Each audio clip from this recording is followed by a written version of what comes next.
नमस्कार, रेडियो 99 पर आपका बहुत बहुत स्वागत है। मैं हूं आपके साथ अभिषेक गुप्ता और आप सुन रहे हैं corporate central. Kotak Mahindra bank के शेयर ने क्यों छुआ 52 हफ्ते का नया निचला स्तर? दिल्ली हाईकोर्ट ने स्पाइस जेट को दिया क्या आखिरी मौका? बीएसई ने इक्विटी डेरिवेटिव सेगमेंट में ट्रांजैक्शन चार्ज कितना बढ़ाया? बताएंगे आपको। और इसके अलावा भी होंगी कॉर्पोरेट जगत से जुड़ी कई और बड़ी खबरें। तो चलिए फटाफट शुरू करते हैं corporate central. Kotak Mahindra bank के शेयर ने आज 1,552 रुपए 40 पैसे का 52 हफ्ते का नया निचला स्तर छुआ है। दरअसल बैंक के जॉइंट एमडी केवीएस मेनियन ने अपने पद से तुरंत प्रभाव से इस्तीफा दे दिया है। गौरतलब है कि 1 मार्च 2024 से ही उनका पदभार बढ़ाया गया था। माना जा रहा है कि केवीएस मेनियन सितंबर में खाली हो रही फेडरल बैंक के एमडी की पोस्ट पर ज्वाइन कर सकते हैं। कारोबार के अंत में आज कोटक महिंद्रा बैंक का शेयर करीब 3% गिरकर 1,578 रुपए पर बंद हुआ। गोदरेज परिवार के 2 हिस्सों में बांटने पर सहमति बन गई है। इसके तहत आदि गोदरेज और उनके भाई नादिर के पास गोदरेज इंडस्ट्रीज रहेगी, जिसमें 5 लिस्टेड कंपनियां शामिल हैं। वहीं उनके चचेरे भाई जमशेद और बहन स्मिता के हिस्से में गैर listed company Godrej and boys और ग्रुप का लैंड बैंक आया है। हालांकि गोदरेज ट्रेडमार्क का दोनों फैमिली ग्रुप्स इस्तेमाल कर सकेंगे। खबर के चलते आज Godrej industries, Godrej properties, asterisk life sciences के शेयर करीब 3 से 7.25% गिरकर वहीं गोदरेज एग्रोवेट और जीसीपीएल के शेयर 1.5 से 3.5% तक चढ़कर बंद हुए। साल 2024 के पहले 4 महीनों में बैंकिंग रेगुलेटर आरबीआई की ओर से 20 फर्म्स को ऑनलाइन पेमेंट एग्रीगेटर के तौर पर कामकाज करने की मंजूरी मिल गई है। इन कड़ी में फाइनेंशियल सर्विसेज प्लेटफॉर्म ग्रो और digital payment processing company Worldline e payments शामिल होने वाले 2 ताजा नाम हैं। इससे पहले अमेजॉन पे, डीजीओ, सीसी एवेन्यू, टाटा पे, जोहो, जोमैटो जैसी कंपनियों को आरबीआई से अंतिम मंजूरी मिल गई थी।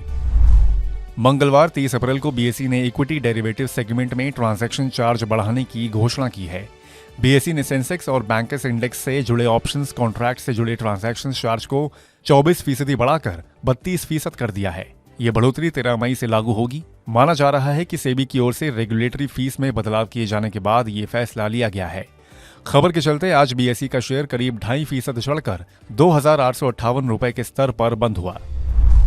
दिल्ली हाईकोर्ट ने स्पाइस जेट को अपने 2 लेसर्स टीम फ्रांस और सनबर्ड फ्रांस को 50 करोड़ रुपए का भुगतान करने के लिए आखिरी मौका दिया है।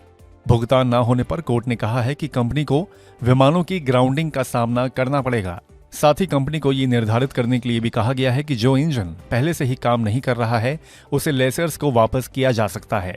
खबर के चलते आज स्पाइस जेट का शेयर करीब 3.5% की उछाल के साथ 62 रुपए 70 पैसे के स्तर पर बंद हुआ।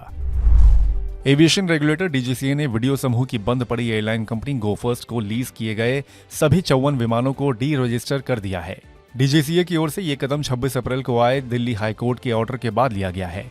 दिल्ली हाईकोर्ट ने 5 कामकाजी दिनों में डीजीसीए को सभी विमानों को डी रजिस्टर करने का निर्देश दिया था। इस कदम से लेसर्स को राहत मिलेगी और वो अपने विमान रिक्लेम कर सकेंगे। गौरतलब है कि गोफर्स्ट दिवालिया प्रक्रिया से गुजर रही है, पर कंपनी के रेजोल्यूशन प्रोफेशनल यानी कि आरपी ने अभी तक दिल्ली हाईकोर्ट के फैसले को चुनौती नहीं दी है। खबर के चलते आज बॉम्बे बर्मा का शेयर मामूली बढ़त के साथ 1560 रुपए के स्तर पर बंद हुआ।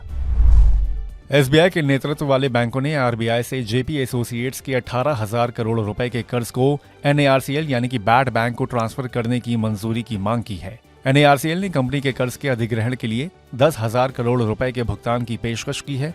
इस पर सौदे के लिए आरबीआई की मंजूरी की शर्त रखी है। दरअसल 2017 में बैंकों ने आरबीआई के निर्देश अनुसार इस कंपनी को दिवालिया प्रक्रिया के लिए रेफर किया था। दिसंबर 2022 में दालमिया सीमेंट ने कंपनी की इकाइयों के लिए 5,666 करोड़ रुपए की बोली जमा की थी।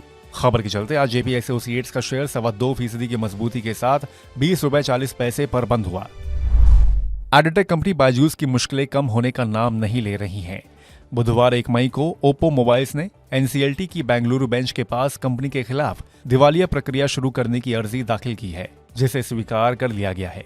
इस अर्जी पर मई के आखिरी हफ्ते में सुनवाई हो सकती है। इससे पहले बीसीसीआई, विदेशी टीम लोन बी के लेंडर्स, फ्रांस के vendor Teleperformance business services और आईटी सेवाएं देने वाली कंपनी सर्फर टेक्नोलॉजीज की ओर से भी कंपनी के खिलाफ इसी तरह की अर्जी दाखिल की जा चुकी है। मार्केट रेगुलेटर सेबी ने मनपसंद बेवरेजेस और उसके 3 टॉप अधिकारियों के शेयर बाजार में कामकाज करने पर 3 साल के लिए बैन लगा दिया है। इन चारों एंटिटीज पर 17 लाख रुपए का जुर्माना भी लगाया गया है, जिसे अगले 45 दिनों में चुकाना होगा। सेबी के ऑर्डर के मुताबिक कंपनी की ओर से अगले वित्त वर्ष 2018-19 और 2019-20 के नतीजों में हेरफेर की गई है और गलत जानकारी दी गई है। मारुति सुजुकी के चेयरमैन आरसी भार्गव ने साफ कर दिया है कि कंपनी की ईवीज यानी कि इलेक्ट्रिक गाड़ियों का इंतजार कर रहे लोगों को वित्त वर्ष 2026 तक रुकना होगा। उन्होंने कहा कि कंपनी फिलहाल एसयूवीज की बिक्री में उछाल पर फोकस कर रही है और ईवी मार्केट में एंट्री वित्त वर्ष 2025 के अंत से पहले होना मुश्किल है। इस खबर के चलते आज मारुति सुजुकी का शेयर करीब आधा फीसद गिरकर 12,771 रुपए के स्तर पर बंद हुआ और इंट्राडे में शेयर 12,514 रुपए 80 पैसे तक भी फिसल गया था। तो आज के कॉर्पोरेट सेंट्रल में बस इतना ही। ये पॉडकास्ट आपके लिए तैयार किया है हमारे सहयोगी संदीप ग्रोवर ने। बाकी बिजनेस, पर्सनल फाइनेंस और कॉर्पोरेट जगत से जुड़ी और खबरों के लिए सुनते रहिए रेडियो मनी 9 और डाउनलोड कर लीजिए हमारे मनी 9 ऐप को। हमेशा की तरह मैं हूं आपके साथ अभिषेक गुप्ता। अभी लेता हूं विदा। धन्यवाद।